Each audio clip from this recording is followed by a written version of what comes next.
Commander Shepard, and this is my favorite podcast on the Citadel.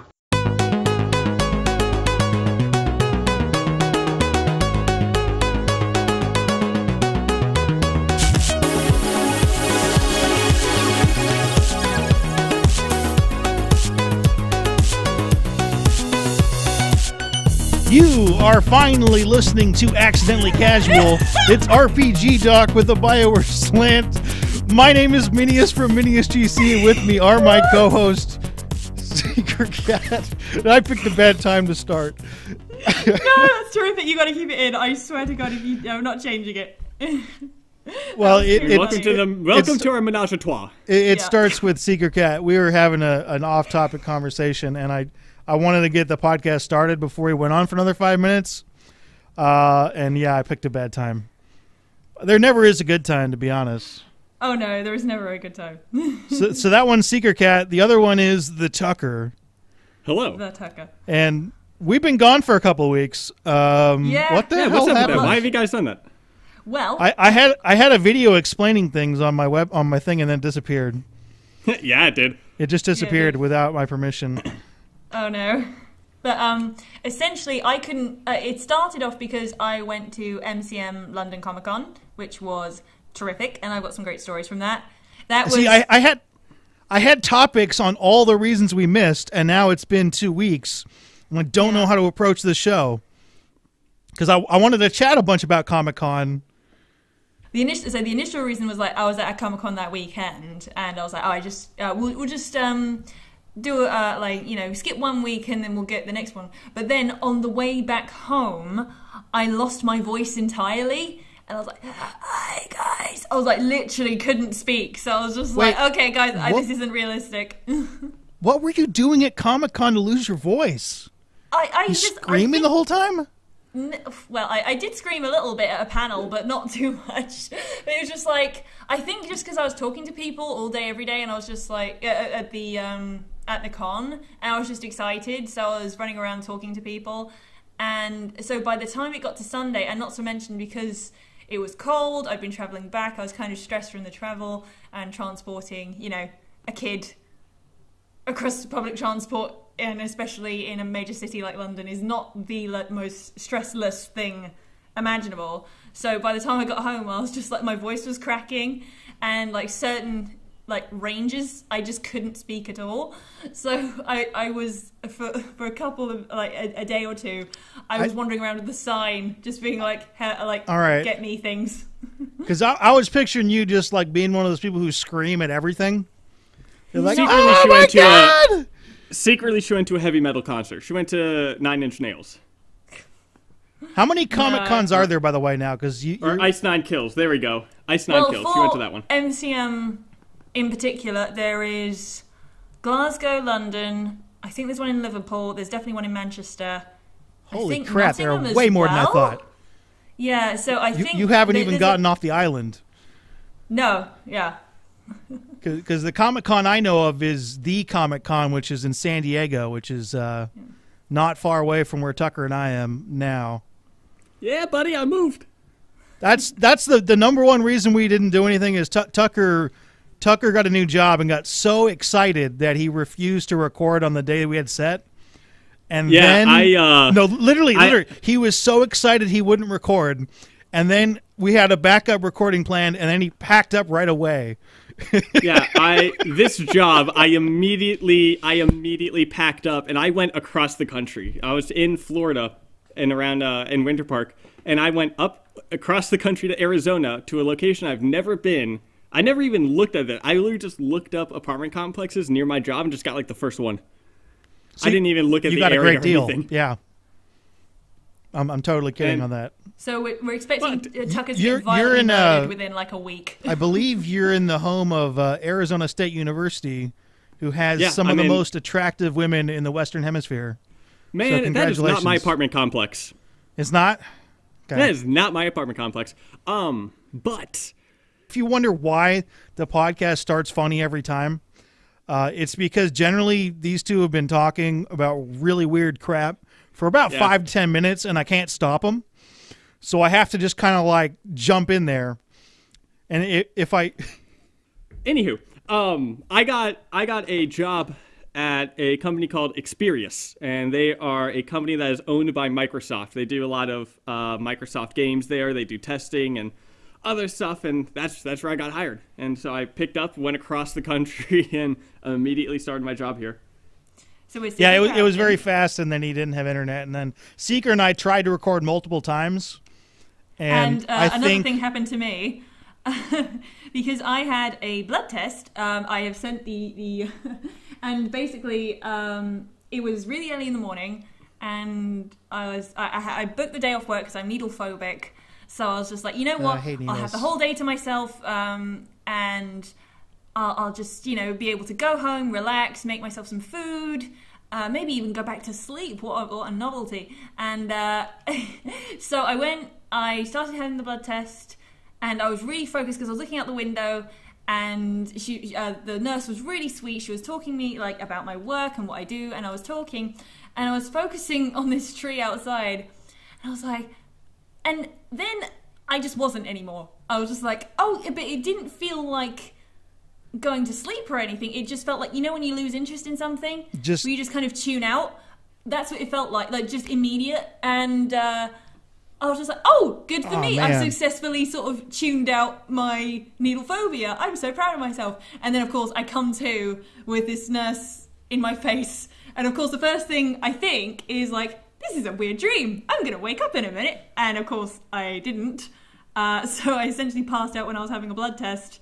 And I now have a massive bruise on my arm, which Zeminius has... am I putting that in the podcast, the massive bruise? Oh, hell yeah.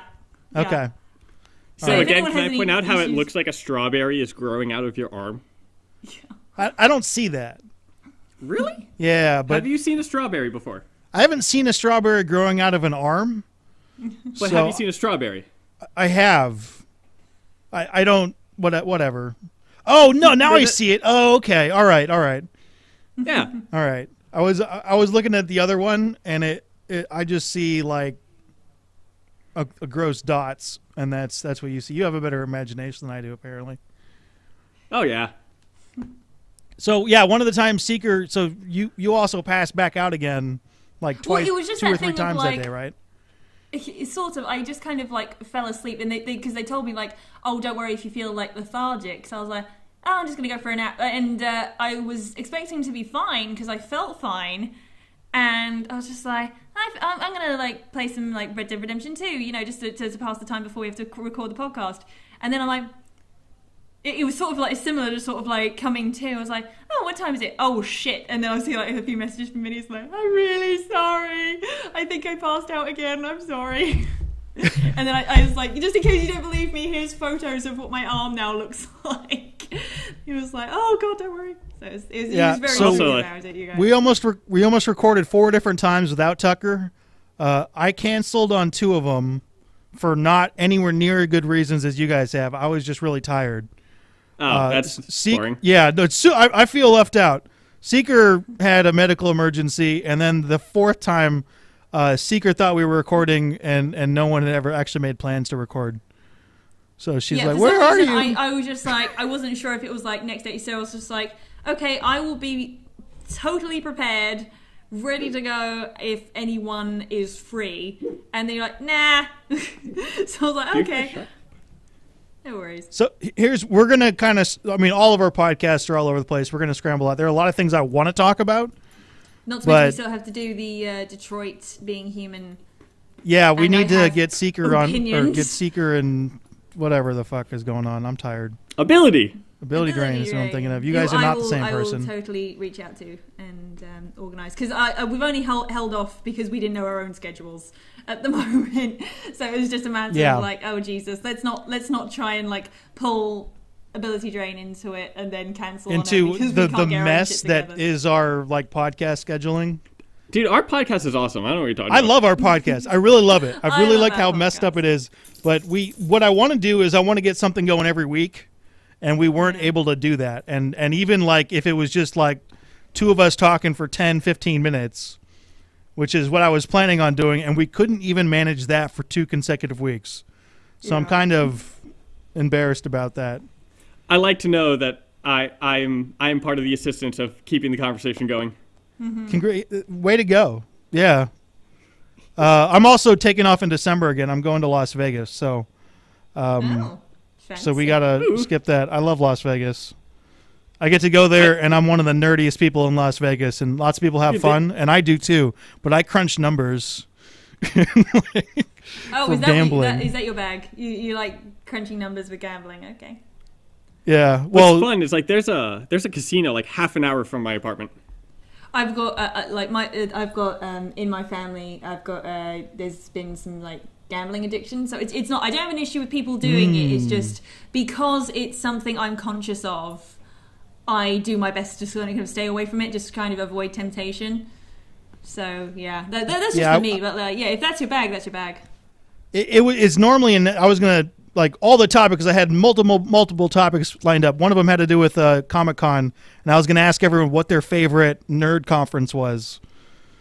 The one I attended. There you go. E3. Yeah. E3. You've been to E3? I've never been to E3.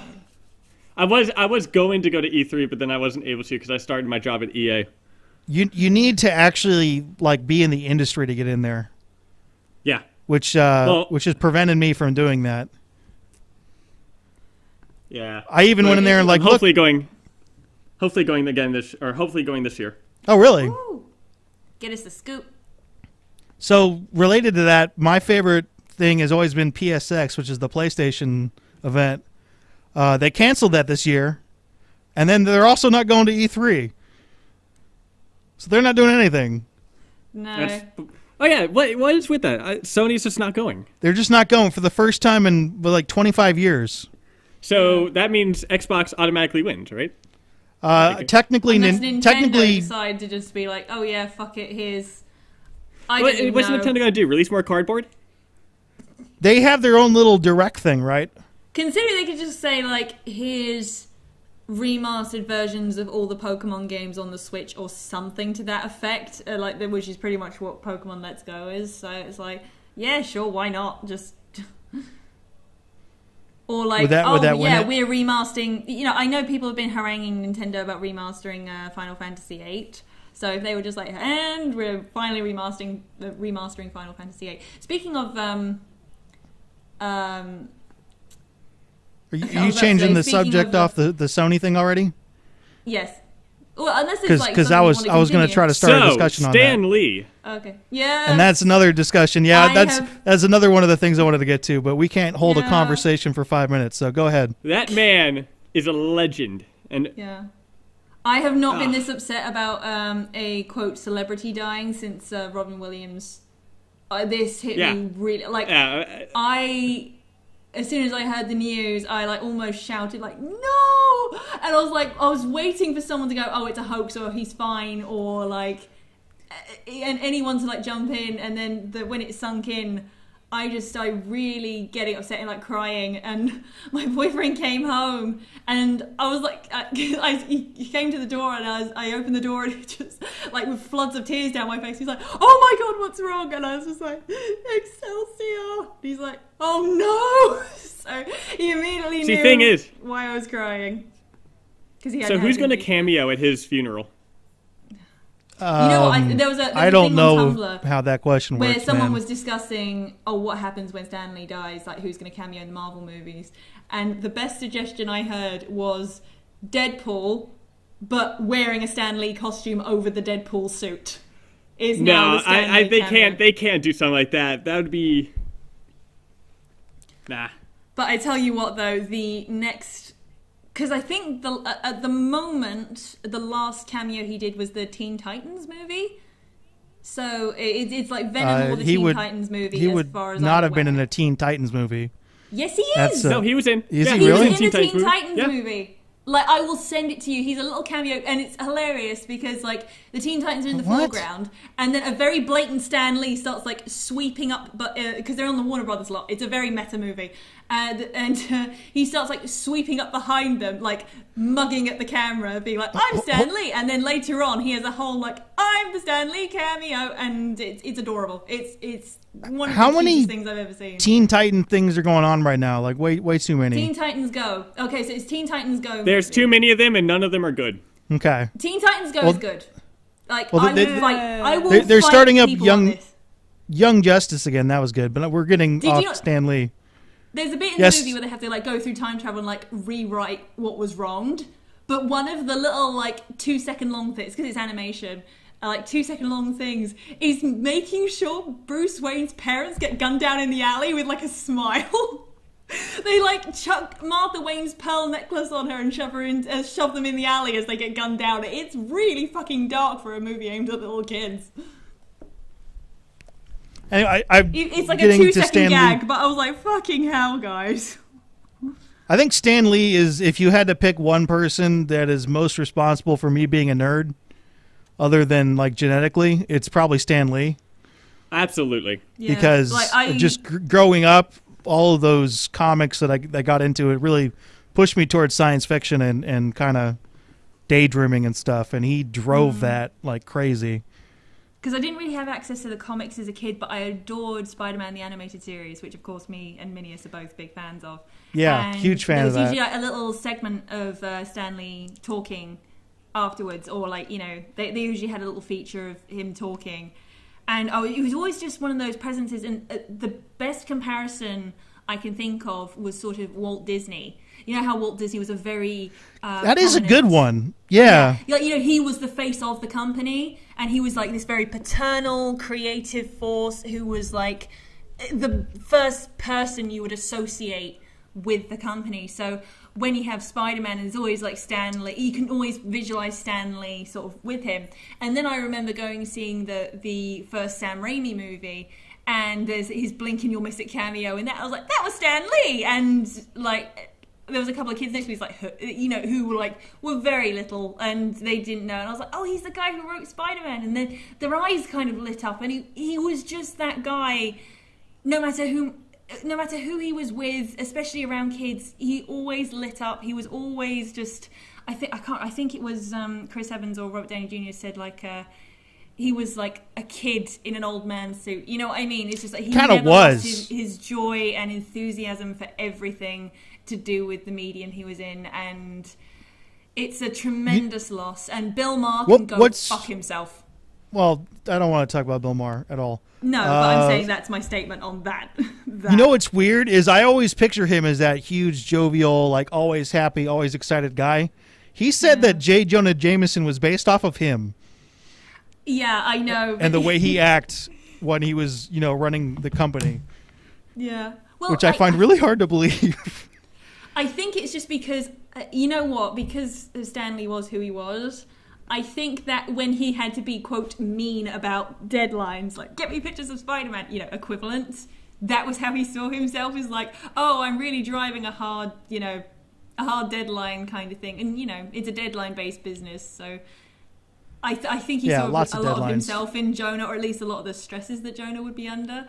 But I loved his comment that for the longest time he felt he was the only person who could play Jonah Jameson in a movie, and then they cast J.K. Simmons, and he's like, nope, they found someone better. He's perfect.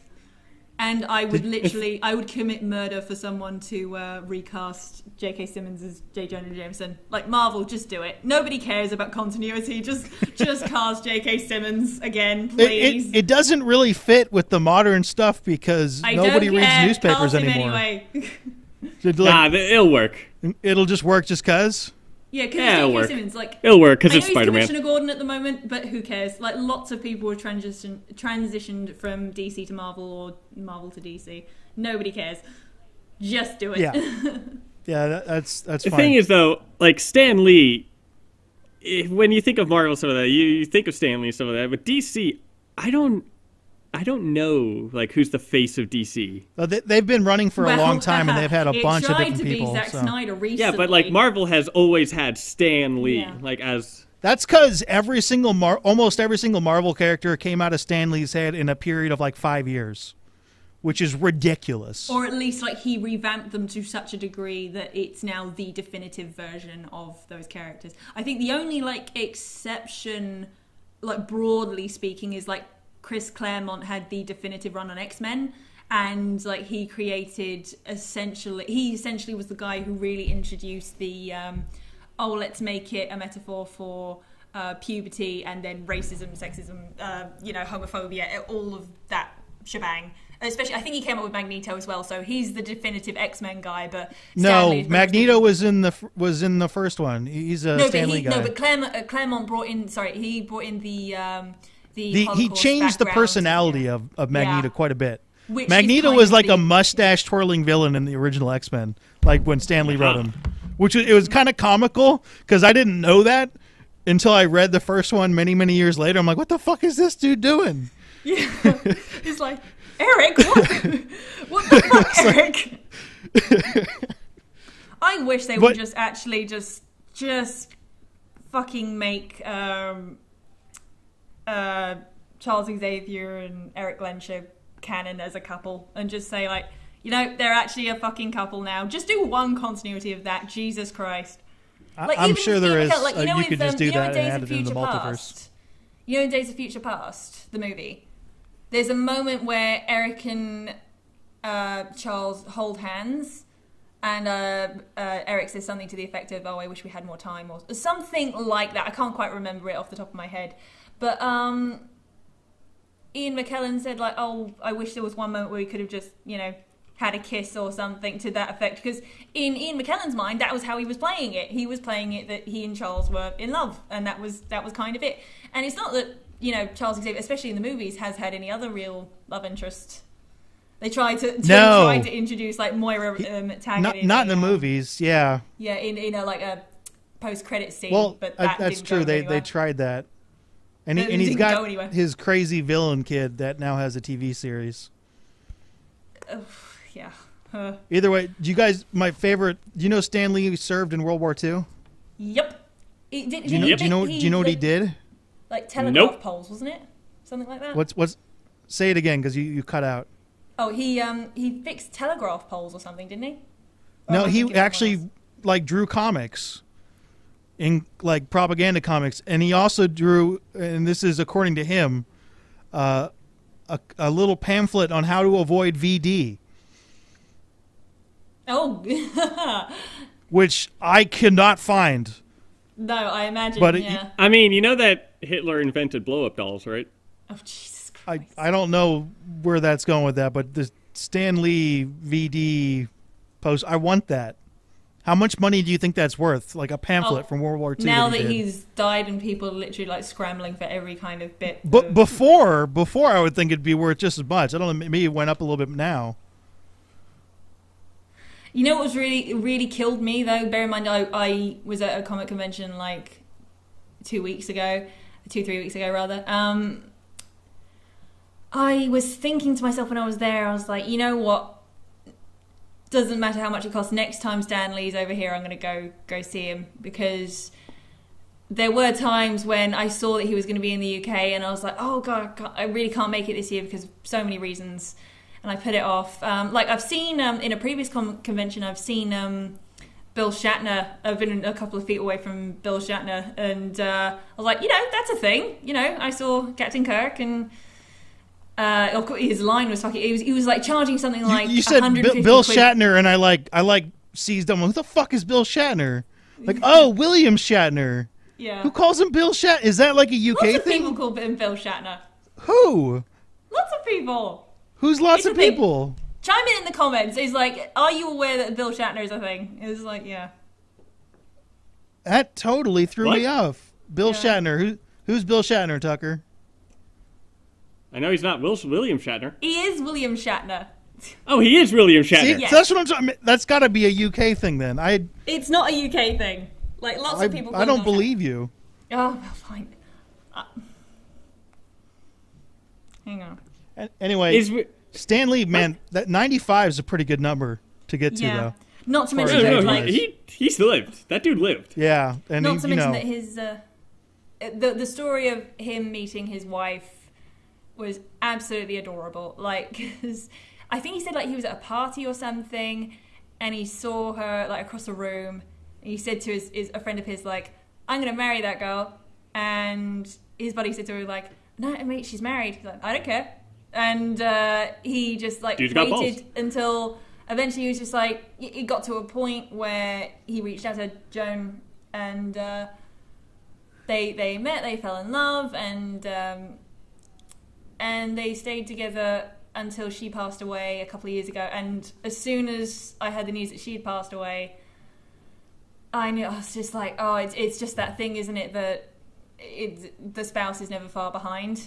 And I just knew that it was, it was just that thing of you wanted Stanley to live forever. You wanted him to just keep going. He's one of those people that you didn't expect would die. Kind of like the Queen, who she's still invited on the podcast if she ever wants to. Queen Elizabeth Regina.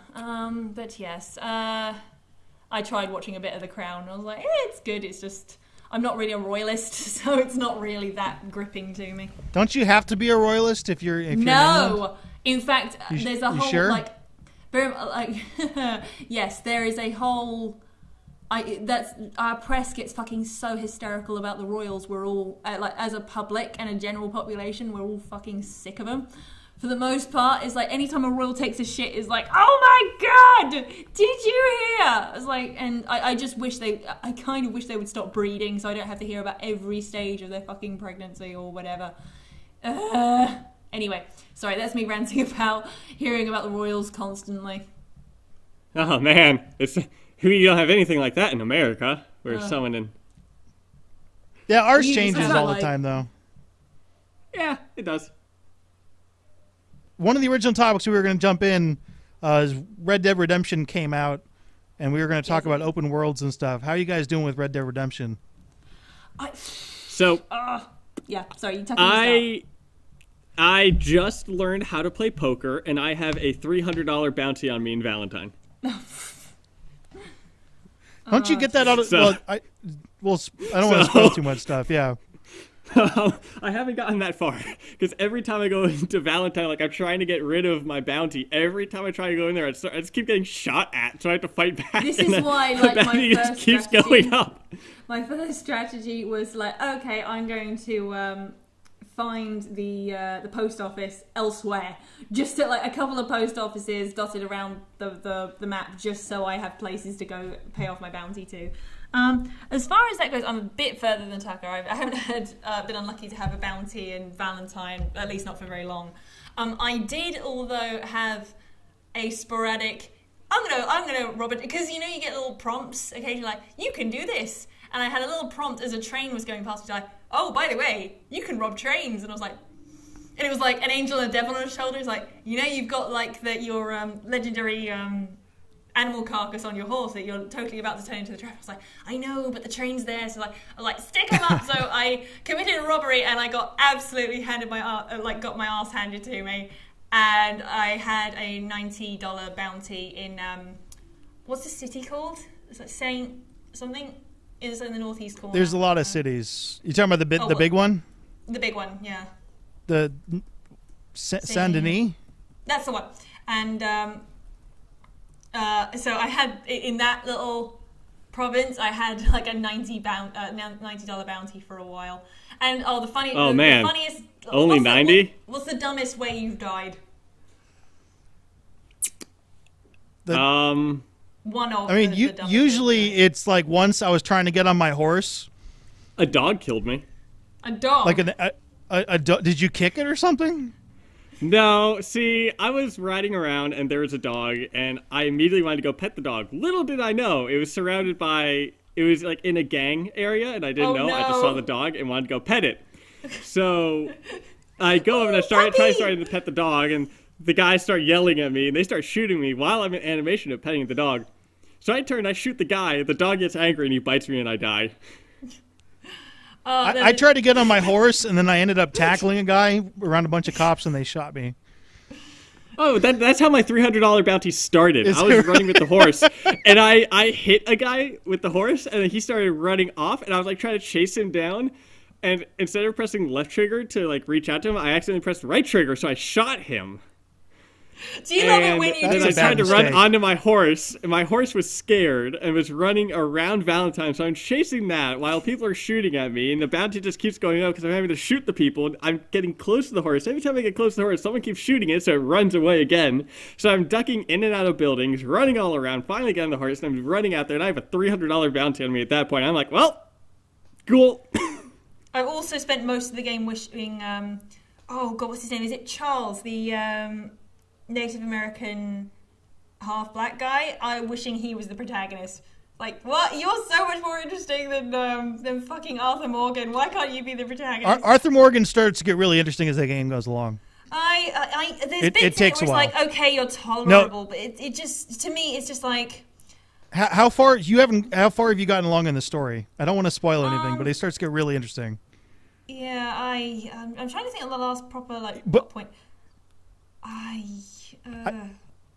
It takes a while. Too much. Like, I've started doing stuff with, like, Micah and John Marston. There's a John Marston quest that's sat waiting for me to do. Yeah, it's just, like, it's... Yeah, come back to me when you finish the game and see how you feel. It takes too long for him to get going. That's why I've been sort of holding off on too much criticism. I just remember, like, when the game started up, I was like, you're so interesting, why can't you be the protag? And I had a thought to myself, but I was just like, oh, maybe there would have been, like, comparisons between... Assassin's Creed 3 because they had a Native American protagonist, and then I was just like, that doesn't mean like we get to limit, you know, how many protagonists people can, you know, of certain communities can have because of they was represented by another game. I don't know. I was just sat there thinking, oh, I would have loved to that guy because I liked his attitude towards things as well. But yeah, I am giving Arthur Morgan a chance tentatively. I have started liking him a little bit more recently. I will concede that much. I had a problem with the open world. It's kind of interesting. Because I started getting into the story, which I wasn't expecting. Yeah. And it pushed me along, and I didn't get to enjoy the open world as much as you two did. That's why the thing with Rockstar games in particular, I'm like, okay, the story is... Because here's the thing, Rockstar games, the dialogue is always terrific. It's always really good or really funny or really evocative of character. So I was really enjoying that, but it's even like the storylines feel really kind of generic to me. Because that was what I loved about the first Red Dead Redemption was it's actually far more of a deconstruction of Westerns than it is a straight Western. To me, this kind of felt like... Rockstar got nostalgic about Red Dead Redemption. It's like, oh, let's lionize Westerns. And it's like, oh, no, that's not what I'm here for, really. And it feels like it's got far less teeth than the, narratively, at least from what I've gotten to, than Red Dead 1. But I will get further along. It kind of does. I would prefer, and this is kind of where one of the original topics on the show that we wanted to do, if you're going to do an open world game, you really have to tailor the story towards an open world. Yes. Otherwise it becomes really flabby and you don't care because it's like, oh, I'm riding too far to get to the next plot point. I enjoyed the story in Red Dead Redemption 2, but I kind of wish it wasn't there. Because if you were just like, hey, listen, you could have a whole bunch of like smaller plot lines, but basically you are on your own. You can go white hat, black hat. You can shoot people in Valentine or punch a horse in the face, and it doesn't slow down the story at all. When you're tied down to other characters, it kind of makes it harder for you to make the world your own in the open world way. I also really like I felt that was one of the more difficult parts with Mass Effect Andromeda, was the open world aspect just slowed the story down way too much. Yes, and agreed. This Red Dead Redemption 2 is really, really slow unless you're on your own doing whatever. And it kind of feels like I don't want to have to compete between the story and that thing. So that's more of what I'm worried about coming forward with other games. Although, really, really fantastic game overall. It's the most tedious game I've ever enjoyed. I got a complaint about it. Oh, they'll put that on the box. The most tedious game the most tedious game I've ever enjoyed. I got a big complaint about it. When you're looting and you have to loot, like, there's like 3 canned beans in a house, and you have to loot each individual one, each with an animation. Yeah, it's like, there's a lot of that in the game. Give me a skip button, for fuck's sake, Rockstar. I read an article, they're like, ooh, did Rockstar just change what's interesting in games? I hope a lot of people don't make games as tedious as Rockstar made this game. Yeah, no, I mean... It's good with that one game, but if that's the future of what games are going to... There's no way anyone else can get away with that. Like, if the next Assassin's Creed has you picking up things individually, and you have to take baths, or people get mad at you, or you have to brush your horse and feed it, I can never like keep my weight up. I'm always starving my character. Yeah, because I don't eat it's because enough. I'm always like doing shit, and by the time I get at a campfire, I'm like, oh, I'm just gonna sleep till morning because I've got shit to do. And it's like, oh yeah, I should probably eat something because I haven't eaten it. And I look at the in-game time, it's like 2 weeks. Okay, apparently Arthur is just very resilient. I think there's an Onion article where it's like, man keeps his in-game person healthier than he is. Yes. I tell you what, though, my dumbest death was because I had just discovered like all the swampy parts of things. And I'm like, oh, this is cool. You know, like I'm generally not a fan of swampy areas, but I was liking riding around that. And at one point, because that was the other thing in the first Red Dead, the rattlesnakes always annoyed me because it felt like you got like a split second of warning, or it would like bite the horse and the horse would throw you, and it was generally just a pain in the neck to deal with. And I was always like listening, like intent, like by muscle memory, just always trying to listen for the rattlesnake noise. Now there's a few moments in the actual music where there's kind of like a background, like almost like a rattlesnake noise. So then I would sort of stop dead, start looking around on the floor, see like, is that a rattlesnake or is it the music? And I've just sort of given up because it's like, oh yeah, it's the fucking music because I'm in the wrong area for rattlesnakes. Now, as I was wandering around the swampy area, I saw a bunch of snakes sort of swimming on the surface of the water. I was like, oh, terrific. I'm going to go see how much like what it takes to get a snake skin good quality. So I pulled out my bow and I was walking, I got off my horse and I was walking in the water. I was like, just getting the right shot lined up. And of course, a fucking gator leaps out at me. And I was like, oh yeah, I was wandering around in gator-infested waters waist deep trying to shoot a snake with a bow and arrow. I'm an idiot. I just completely just tuned out to where I was. So yeah, complete fucking moron there. So something that reminded me of, because how there's also like something I learned about Arizona, there's a lot of rattlesnakes and things like that. I found a scorpion in my apartment the first day I moved in. Oh, yep. Jesus. That was fun. They don't have those in Florida, right? Nah. It's so too you were wet. essentially in the Australia of America now. Is that where you're in? They were ants like the size of my fingernails, and I was watching those things. They were trucking about doing their little ant stuff, and it was cool. All right, I'm going to toss up a live poll that I would like to do more often. And I'll throw it to you guys first. The question is, who makes the best open world games? Oh, Jesus. The three I have on there right now, Rockstar. What? Does Pokemon count as an open world game? I'm thinking more from a company standpoint. So Nintendo, would that be the other one? I guess. Those are Nintendo-based. Blizzard? Does Blizzard count? Yeah, World of Warcraft? That's one, though. Yeah, but it's a dominating one. But it's just one. I mean, this is like companies that are... The two that... Okay, Bethesda? Bethesda's on it. I had Rockstar, Bethesda, and Ubisoft. Mainly for the Assassin's Creed stuff. I think we have to define what... like, open world without it being an MMO. So, like... All right, what about Square Enix? Like, what... What good open world games have they done recently? Just Cause 4, Just Cause 3, Just Cause 2. So just Cause. That's it. Speaking of Square Enix, actually, I got to play the Toy Story level when I was at Comic-Con for Kingdom Hearts 3. And they sat you down and they got the headphones on and the Kingdom Hearts theme started playing. I was like, oh god, I'm getting emotional now. And then I clicked to play, because I had a choice. It was either the Hercules level, and I was like, oh, Hercules is tradition for the franchise, so I'll go on the new level.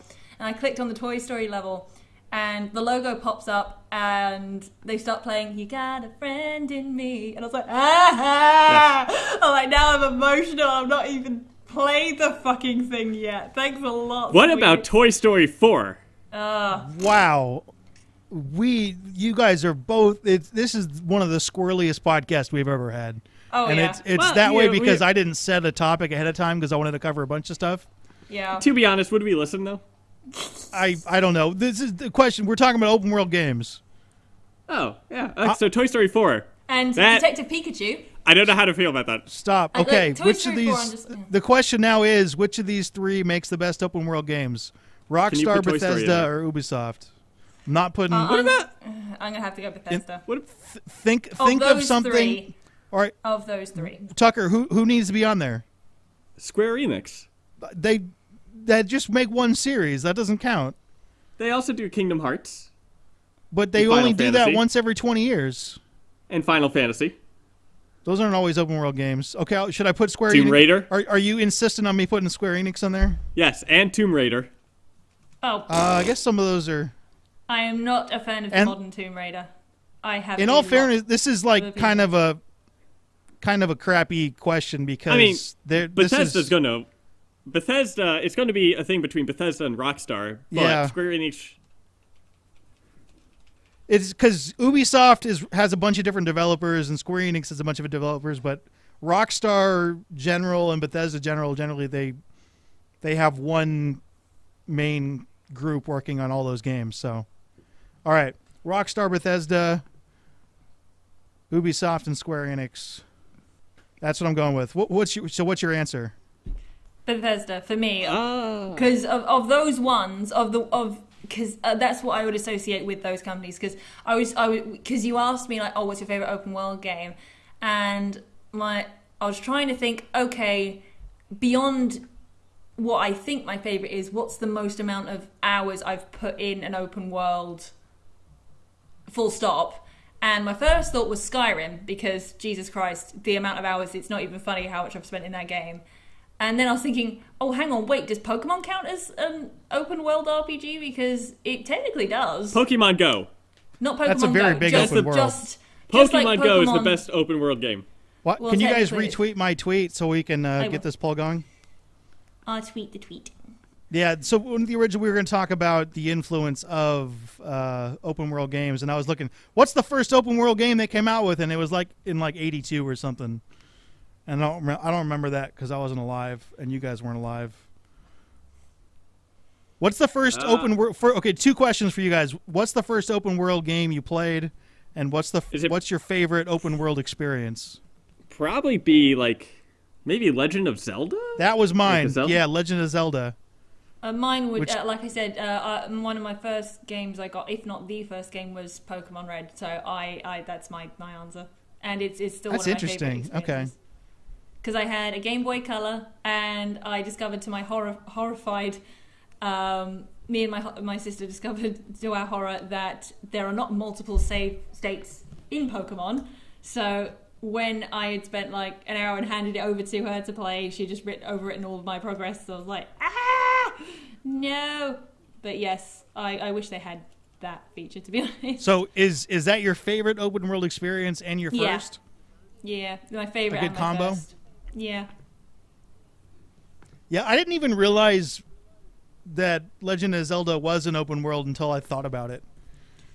It's the same thing with Pokemon, is that if you think about it, the storyline is the same, it doesn't change, but everyone has a slightly different experience that's tailored to them because they make choices about what Pokemon they do, what moves they teach them, how much they grind for it. It's interesting. I asked people what their favorite open world experience is, and nobody said Pokemon. So I did Pokemon Go. First of all, that doesn't count. How does that not count as an open because world game? Because you didn't respond to my tweet when I tweeted I responded that on the tweet. Replied to the retweet. I can see it. The retweet. No, I'm talking about the tweet from like 2 weeks ago when we were going to record something. Oh yeah. That sounds like but that's effort. That's like past Tucker. But we moved on. We've grown as a person. You have not grown as a person. You are a liar. I get your random messages on Skype.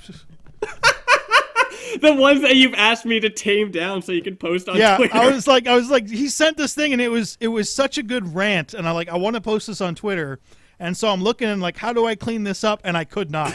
It would ruin the entire thing. And so my response to him was like, man, why don't you dumb these down so I can repost them on Twitter? Tucker, be real with us for a sec. In Arizona, did you by any chance discover a symbiote that is now being part of you? Because you just referred to yourself as like a we. As a what? You said we. Yeah, we have grown beyond that or something to that effect. No. I was meaning like us as a family here. We've grown. Aww. We've gone on our adventure. Oh my god, this comes off of my bed. Family. You and the scorpion? I don't know, dude. I just found out that this thing unscrews on my bed, and I'm very confused by it because I've had this bed for like 5 years, and this is completely brand new to me. So this thing, that is very descriptive. I have no fucking clue what you're talking about. It's It's like a little wooden thing that screws on at like the footbed thing of it. Oh, now you're gonna, dude, stop that! I have to edit that out. That's a lovely noise to have come over headphones. Please take it off and throw it. It's like half a mile away from the microphone. I don't know how I can hear it now. Well, it is, It's all right, man. I don't. If I'm gonna have to edit that, I'll be really mad at you, and I'm gonna have to edit it out because anyway, Tucker, your favorite open world experience is what? Pokemon Go.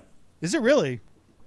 Yeah, So, dude. I thought you were walked kidding. like a. Dude, I go on like an 8K or a 10K walk almost every day. How does that even count? That's just the world. We're gonna get murdered. Yeah. How did we not? That shouldn't think count of at all. It has Red? amazing graphics. How did we not think of CD Sometimes Projekt Red, it's a bit guys? buggy. We failed.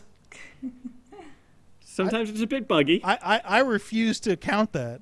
Why? Really? It's the most open world game But in existence. it's just the world. I mean, you just walk Yes. around in the world. That's not. They didn't create that world. And you catch Pokemon. You don't know that. Wait, I don't know that they Niantic didn't hasn't create the actually planet created- Earth. Yeah, you don't know. Yes, I do. I mean, That's such crap. Nintendo's so big at this point, you don't know. Maybe they did. I definitely know because they wouldn't have made enough space for everyone to be there. They would have limited the amount of consoles you could buy, and then jack up the you price. know that EA didn't do it because there's no microtransactions for. Oh my God, there are. Yes, there It's are. tax. Yeah, there's hella microtransactions, dude. All right, I don't. Other than Pokemon Go, what the fuck?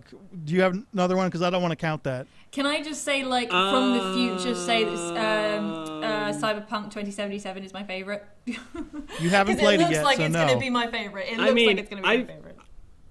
I've been really getting back into the Arkham trilogy, like the Arkham series. So like, I have I guess opinions those on are the all Arkham open world, aren't series. they? Yeah, like Arkham City is. City is yeah. City is like I it's just the think bee's it went knees. very, very downhill after City. I love Asylum. Asylum's my favorite. I think losing Paul Dini as a writer was a mistake. That was And- that. I don't know why they did that.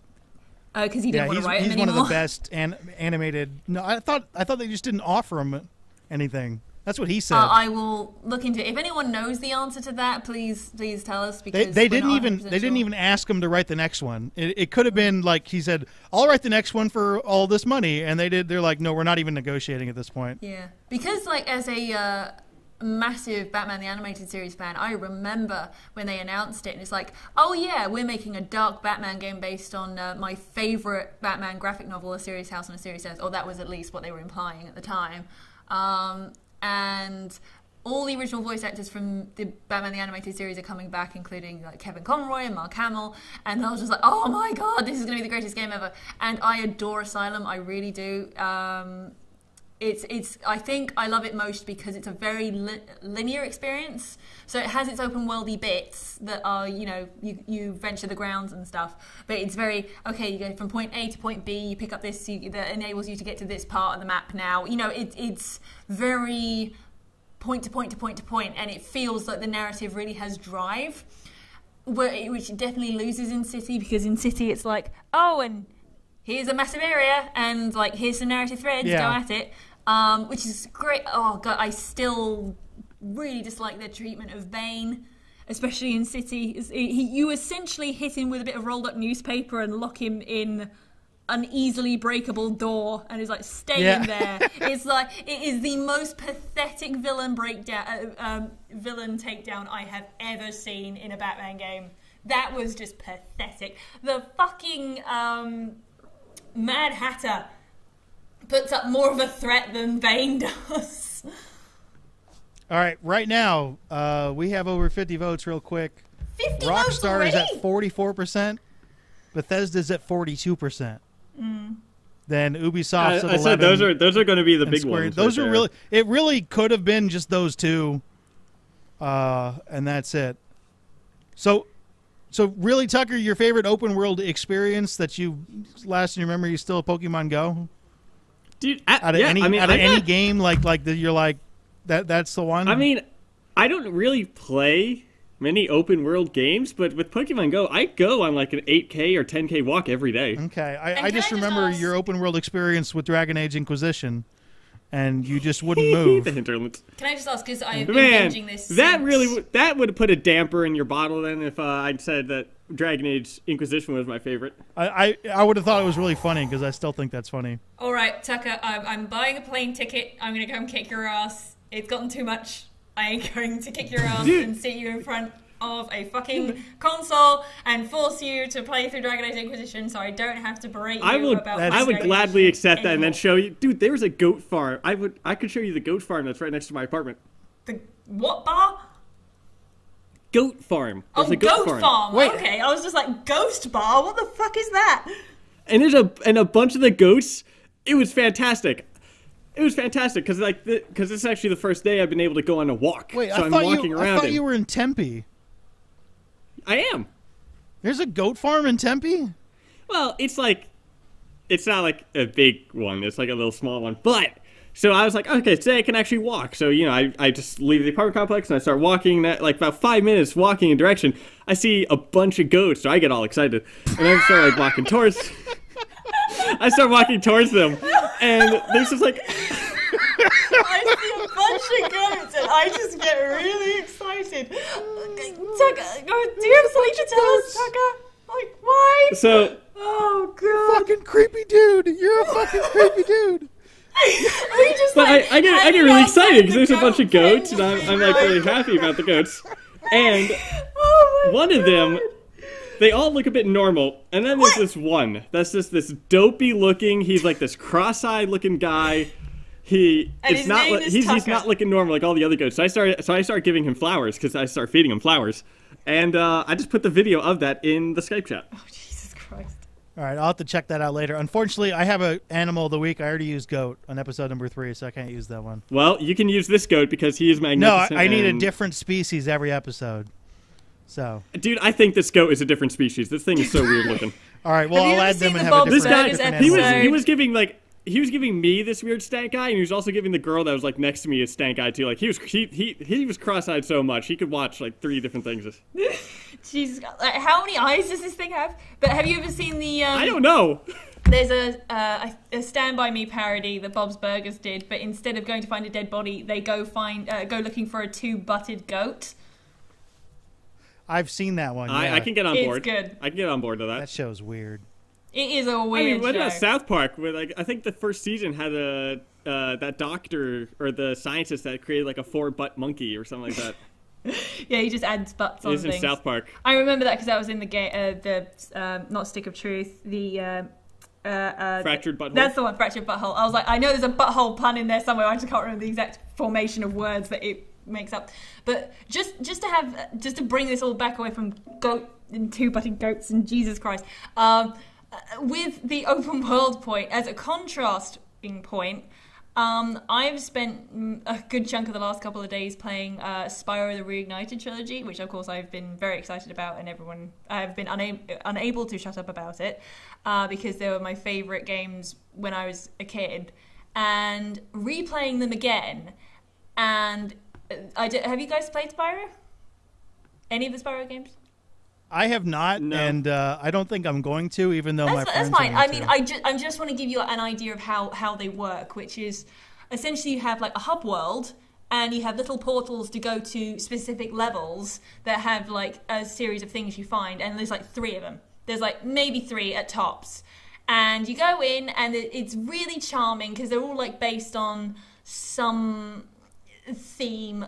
Each of these levels, like there's a level in the 3rd one that's like, oh, it's a western but dinosaurs, and here's like a tundra level, here's a desert level, here's a desert level with cavemen. That's that kind of, it's just like, and they're all like really cute designs, and they're all like thematic, and it just feels like and you go in these worlds, and it just really feels like they captured something. And it just to go from Red Dead Redemption 2, which is like this massive Are you open making a world. point? I am making a point. Shut up. You're having like a major feeling, I'm like I trying can see to you're like describe lost the in your memories. You experience just of can't get a playing thought Spyro out. to you. Anyway, so to go from Red Dead Redemption 2, which is open world and very like, has potential like adult themes and all this stuff.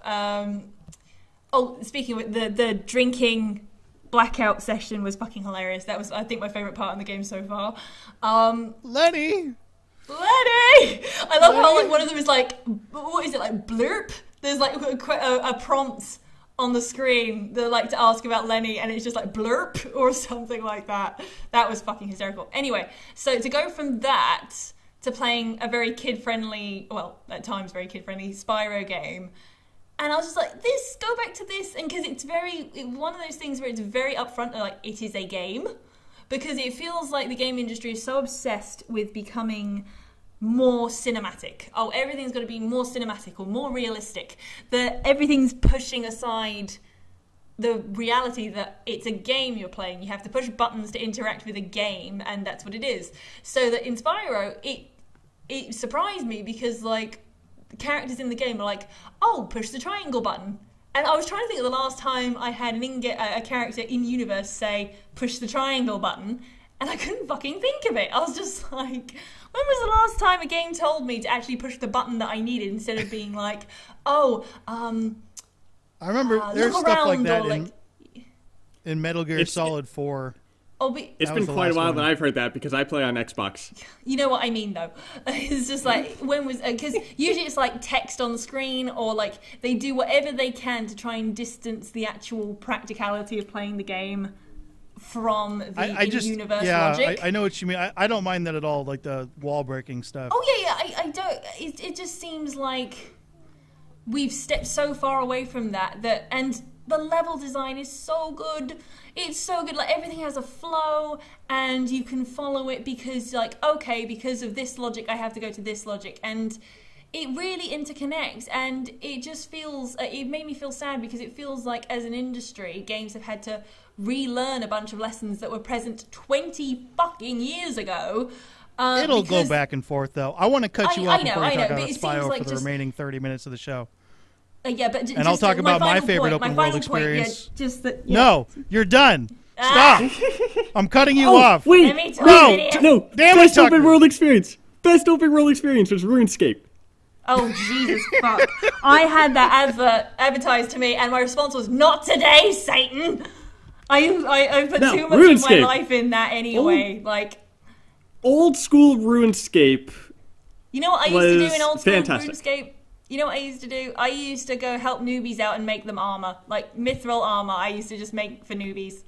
Hang around the respawn point and just be like, hey, you want some armor? And go and just tell them, like, which shitty players to avoid, and just be like, yeah, you'll be fine. And set them off in the world. I didn't realize that RuneScape was that old. I was looking at the... RuneScape was amazing. Yeah, like, it said first released in January 2001. So you guys were like, I used to diapers, go to my right? school library and play. But no, dude, I was playing the 07 RuneScape, before things went bad. Yeah. I'm trying to think of. I have a couple answers, and I think the one that really stuck it in for me as far as my favorite open world experience goes, it's got to be Oblivion. Okay. That's the first game that I just completely ignored the story and went. And I didn't realize I was completely ignoring the story until maybe like 50 hours in. I was going around spelunking. It was great. So what about Detective Pikachu? I think it looks great. I want to see it. Like, bear in mind, like, when they announced, like, oh, Ryan Reynolds is Detective Pikachu, I was like, there is no way this shit is going to work. And then I saw the trailer, I was like, you know what? I think, when they sold me, when they fucking sold me, is when they put the little theme music, the little echo of it on, like, a piano as the guy was sat on his bed just before Detective Pikachu showed up. And I was like, oh, fuck, they've sold me. They've punched me right in the nostalgia feels, and I'm sold. I'm going to go see that movie. It's going to be great. And honestly, again, because they had Mr. Mime in that trailer, yeah. How is Mr. Mime a Pokemon? He's a person. I am confused. He's not a person. He's a Pokemon. Like, people don't look like that. Like, what version of reality do when people look like that? I mean, I live in America. Oh, true. Point. I concede. Mr. Mime is a person, apparently. It's just, like... It's Mr. Mime. Yeah. He's a mime. So do they had not had? So does the job as a mime, does that not exist in that world because it's a Pokemon? But they had to call him Mr. Mime, surely. It's that whole like chicken So and are egg there? thing. So are there normal mimes in Pokemon? Presumably, because it's a chicken and egg thing, isn't it? Was Mr. Mime going around saying mime, mime, mime like he did in the anime? Does he talk? In the anime, he used to say mime, mime, mime because Ash's mum had like mime. a housekeeper or like a slave, I guess, that was a Mr. Mime who was usually like seen with like a broom or something. And when he was distressed, then he's a terrible mime. Yeah, he used to. When he was distressed, he would say "mime, mime, mime" or something to that effect. From what I remember, I remember very vividly in the 2000 Pokemon 2000 movie, there was a moment of that. But obviously, Mr. Mime in the Detective Pikachu movie doesn't talk because that would kill the joke that he's a fucking mime. So if mimes exist naturally, like just normally, but where did the in the word for Pokemon mime world, like come someone's from? like, I want to grow up and I want to be a mime. Yeah. If that's their thing, are they dressing up as a Pokemon then? Tell you what, or are they like what's the deal? You know what's even more hilarious though is that I remember there was a discussion on Tumblr because that's not answering the question. I don't know what the answer is, but I'm saying that this is adjacent to that question. Is that there was a picture of a bunch of like siblings, and they all had evolutions of Eevee, but all of their hair was modelled on their evolution of Eevee. So it was like, Vaporeon or Leafeon or something. So they all had these very like elaborately styled hairstyles. It's like, what came first? Did they decide on the haircut and then decide to get a Pokemon that looked like that, or did they just like, oh well, I guess I have a Vaporeon now, so I guess I have to have blue hair for the rest of my life? It was just like so weird. Also, Tom Hardy is now Sir Tom Hardy. He's now CBE. Good for him. Wow, you guys, I completely tuned out the last 5 minutes. What were we talking about? I did too, honestly. It was your conversation. You brought it up. Yeah, I know. I literally do not care about any of that stuff. Oh. I was in the middle, and I was going to get to the people who so nicely responded to my Twitter question, and then you go off on a fucking 5-minute rant about relevant Mr. stuff. Mime. That is a topic that is not talked about enough. Because what? I'm confused. What topic's not talked about enough? Pokemon? No, Mr. Mime. Like, are there mimes in the Pokemon world? If they are they dressing up as a Pokemon? Answer in the comments. Chime in on the Mr. Mime controversy. Sure. By the way, updated Rockstar is now taking a significant lead in our poll.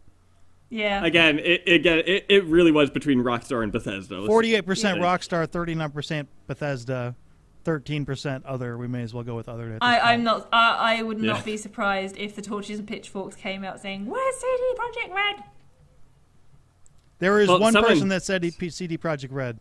I know, but like there's going to be more people just being like CD Projekt Red. By the way, a couple of the games that came through and came up pretty big. One that I kind of forgot about, Breath of the Wild, Legend of Zelda. Mm-hmm. A couple people brought up that as their favorite experience. Totally forgot that game existed because I don't buy Nintendo consoles anymore because they're really angry with them. Nintendo just seems to just be doing whatever they want. They don't care about their fans at all, and that pissed me off. And that's been going on for a while. So. To be fair, I can't remember the last. I don't think I've ever actually like the last Nintendo console I owned was a Nintendo 64. That's how far along it goes. That's a long time ago. Oh no, before we go too far in a tangent, I want to get to the other games. Oh yeah, and obviously, I don't think Red Dead Redemption. A lot of people would say Red Dead Redemption 2, but they're playing that right now, so that I always it's the most think you need some thing, distance from the game. Yeah. I think Witcher 3 won with the most comments. People saying Witcher 3. My favorite part about Witcher 3, and I would maintain this, is how there's a certain number of BioWare fans that get mad at that game because there's a certain number of douchey Witcher 3 guys that get on and talk about how much Dragon Age Inquisition should have been like Witcher 3, and everybody gets mad about it. And that's my favorite thing because it's so stupid. You can like multiple games, man. I know. You don't have to get on there. Skyrim though is on there too. A lot of like arsehole Witcher fans, and like I'm not talking about like general Witcher fans. They're like asshole Witcher fans who go and annoy the BioWare fandom and on vice purpose, versa. and it works, which is There's stupid. asshole fans in every in everything. But it works, and the people get so worked up about it. It's kind of amusing. Anyway, I will say though that the playing Red Dead Redemption 2 really has me excited for Starfield more, even though they have nothing to do with each other. Except for the fact that they're big-time open-world games. So, on the Mass Effect Andromeda subreddit, a person asks, why in Andromeda did they not just use a portal to go to the new galaxy? I'm currently playing Mass Effect 2, so I still have to finish the trilogy, but I wondered why in Andromeda I read that the spaceships leave for the Andromeda Galaxy and use Classic Journey for 600 years to get there, without using any portals. There aren't portals. So he is like, I haven't played the game, but why isn't this thing that's not in the game, why does it not exist? Well, technically, Yes. like, there's that. If you really, really, really want, I think they just don't. They probably just don't understand how mass relays work. I think that's probably what it is. I think they're just like, oh, portals, right? Okay. It's not. They're not portals, and they're limited in distances and stuff. Exactly. So. I just thought that was a very fun. I miss how question nerdy on that Mass subreddit. Effect is. I really miss that. I've been meaning to get into something even more nerdy. This is I why mean, did you see the N7 video? A Star Trek RPG, just because it's like, yeah, go full, absolute balls to the wall sci-fi nerd. Just go for it. Did you see the N7 video? Yes, I did. How at the end, Casey Hudson is talking about how he's ready to start the next, or he's excited to see where the next Mass Effect goes, or something like that. He needs to shut the fuck up. Yeah, it's like announce. I'm tired of that don't. shit. Yeah, just like, shut up, dude. It's like, Shut up. Casey, we love you. It's great that you're, essentially one of the fathers of the Mass Effect series and you're now in charge of BioWare. We know that, pretty much 99% certain there's already very concrete plans to get the next Mass Effect game in motion because he's made it no secret that he absolutely wants to continue the franchise. But, dear God, dude, if you're going to tease us on N7 Day, announce something or don't. Just don't leave it open-ended, especially with the last thing being Mass Effect Andromeda, so everyone's just for marketing reasons, though, they're not going to announce that until Dragon Age Inquisition 4 comes out. So it's going to be a long time, and it's going to be irritating, and he needs to shut up. But imagine if he said something to the effect of obviously better phrase than this, but be patient, or we hope to get something on the horizon for you guys soon. Something to give we are taking steps to this, or it's just instead of I'm hoping to see where the future of the franchise is going. Wink, wink. It's no. There's better ways to phrase that. This has convinced me we need to have a Mass Effect podcast coming up, and we were going to do that, but then we all disappeared, and we were also going to do. Coming up soon, there's actually stuff on Anthem that's coming out, and we're going to talk about that next week on the show. And so if you want to jump in on that, coming up. There is Dragon Age Day coming out on the 4th of December. But you should email us in on your Anthem impressions and questions. Yes. We are at accidentallycasual@gmail.com. I am at MiniusGC. SecretCat is at SecretCat5500, and Tucker. Oh shit! Is this the don't outro? even bother. No, it's not the outro. I'm just letting people know they can contact us. Oh. Contact us, guys. Yeah. Sure. Dude, talk to us. We love you guys. Yeah, I once got oh my god, I can't believe you responded. I was like, yeah, seriously. Yeah, we respond. We will respond. We're very lonely. Please talk to us. Yeah, Tucker is so lonely. He Skype chats us every day. I mean, text messages us every day, basically. And Seeker and I admit it. You love it. No, it's about 50%. Zones are. Seeker and I don't know what to say. 3 in the morning to ramble off on utter nonsense that no one would think of. You know what people? What is it, night tweeting or something like that? Is that's perpetual Tucker is night tweeting, and I get bombarded with it at 3 a.m. My favorite. But I try to make an adventure. If I message, I definitely try to make it an adventure. My favorite part there was Tucker's like, Seeker, why aren't you responding? I'm like, Tucker, it's fucking 3 a.m. there. That's why she's not responding. I was like, oh. Do you know? Have I told you guys that if I put in the words Jesus fucking Christ. My phone is automatic prediction. Next word is Tucker. Because I have this type it so often. Jesus fucking Christ, Tucker. It's like my phone comes in, like the Google suggests, like correcting. Man, okay. I forgot what mine is. If it's like, and I think tacos pops up. And I don't know why. Oh my God! Biofan posted something about Kesha. Again. Oh, that's so unexpected. For a He's second. no longer Biofan. He is completely Kesha fan. Kesha Stan. Am I pronouncing that right? Kesha, yeah. I don't think I could pick out a Kesha song. Period. Oh, fuck you. I don't think I could. I remember do it. TikTok. I remember TikTok. Don't stop, make it pop, DJ, roll the speakers up tonight. But her recent stuff is incredible. Like, Praying. I regret got me bringing through this a lot. up. Have you ever heard Praying? Like I said, I can't. I would not know a single track Okay. from her at all. I know TikTok. Yeah, well, like I said, That's that one. Where Just are you to guys give you- hearing this stuff? because like TikTok? That was That like was- 2006. that was a while ago. Yeah, that was a good while ago. But put it this way: when her latest album came out, Rainbow, Biofan was like, "Oh God, I'm in floods of tears. I'm crying listening to this song." And I was like, "What song is it?" Like, you know, he doesn't tend to get that worked up over like just any song. So I was like, "Okay, Really? I'll listen." Shut up. At that point, he hadn't, and I was like, "I'll listen to it." And bear in mind the situation I was in at the time, and it's this very minor key, somber piano music. Bear in mind, like, I was expecting something akin to TikTok, because I hadn't really heard that many Kesha songs beyond like really upbeat things like We Are Who We Are, that kind of thing. And the first lyric is, well, you almost had me fooled. Told me that I was nothing without you.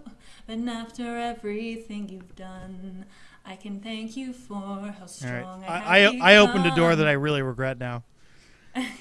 It's totally my fault. Like a lot. I said, so I was listening to this, and I was not expecting like the content of it. How do I close this door? No, you can't shut this door now.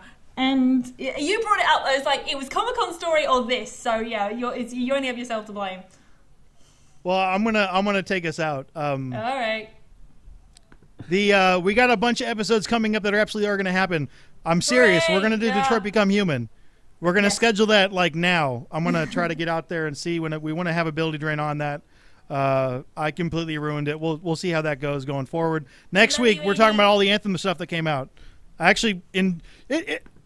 get mad at the fact that they're putting out Anthem stuff because they never put out any Andromeda stuff because it wasn't ready yet, and they just released it. I wonder if I'm going to be bitter about that forever. Anyway, if you want to chat about, we're going to go Anthem next week. They're doing a number of live streams promoting that thing.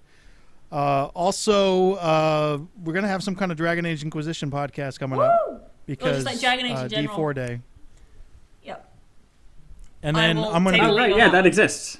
I'm going to be gone on a number of podcasts. We need to figure this stuff out. But thank you for being patient with us. Yes. Thank We've you been sticking guys. around. We're going to, from now on, I've decided no matter what, we're having something every week, even if it's just me on a rant, which is very possible, or I just go on some kind of rant. Do you have like? Are you gonna have your teddy bear whose name escapes me, like in a smoking jacket? Conrad Berner. Conrad Banner, yeah. You're just gonna have him in a smoking jacket. That as would be your great. Avatar. Yeah. I just like I miniature can't get any sports. clothes for him because he's huge and has the enormous beer belly. There's nothing that fits Phineas, him. You do live in America. I am sure there is some No, clothing outlet his that will head facilitate. is bigger than his belly. I can't get anything over it. I have tried. Trust A me. smoking jacket, Minius. You do not put it I- over the head. I don't want to buy a $400 smoking jacket for a I'm fat not saying bear. spend $400 on it. Jesus Christ. Just like, yeah. I was thinking about getting him a gorilla girlfriend. There's this like a Norma gorilla, but the And dude's their too big. He child takes would up too be much an room. Abomination. All right, next week we're going with Anthem. So that's it for this week. This is the outro, by the way, Tucker. Woo! Oh, okay. Do you have a dumb comment? No, I was watching. I was watching a video with this like really fat person, and Jesus someone slides a Christ, card through, and he like pops out Yeah, $1. Okay. That is a dumb comment. That's That is it for definitely a this dumb comment week. to end on. If you like this show, tell your friends. If not, tell your enemies. Seriously, if you have enemies, tell them about the show. Yeah. I think that'd be fun. Accidentally Casual is a weekly podcast, I swear. Check Yes. our Twitters for the release date. The time is always going to be noon Pacific, 3 p.m. Eastern, and 8 in the UK. I'm at MiniusGC. Secret Cat is at SecretCat5500, and Tucker runs N7 Follower. You can catch the 2 most recent podcasts on SoundCloud. You can also email questions, topic suggestions, and visuals. I love visuals that you guys send in. Yes. The email address is accidentallycasual@gmail.com. You can get extra content on our YouTube channels at BioWare Central and MiniusGC. So for Secret Cat and the Tucker, I'm Minius, reminding you to try to game happy. Don't shoot horses and stuff. It's fucked up. Yep. You know someone's going to be like brushing their horse. You have to brush your horse in the multiplayer, and someone's going to like walk over and blast it with a shotgun. And it's going to be fucked up.